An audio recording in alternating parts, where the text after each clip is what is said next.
نجحت مباحث الأموال العامة بوزارة الداخلية في ضبط تشكيل عصابي تخصص في ارتكاب جرائم تقليد وتزوير العملات الوطنية والأجنبية وتزوير المحررات الرسمية.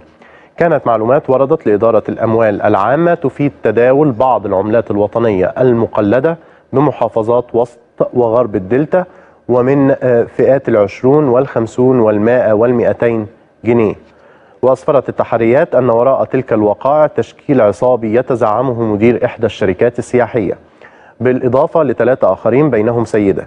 وفي كمين أعدته قوات الأمن تمكنت من القبض على 2 من المتهمين وبحوزتهما مبلغ 52,900 جنيه مقلدة أثناء محاولتهما ترويجها بمركز وسنة بالمنوفية. بينما قامت قوة أمنية أخرى بالقبض على المتهمين الآخرين وضبطت الأجهزة التي يستخدمونها في تقليد العملات وتزوير الأوراق الرسمية. وبمواجهة المتهمين اعترفوا بالواقعة المنسوبة إليهم وتم تحويلهم إلى النيابة التي تولت التحقيق.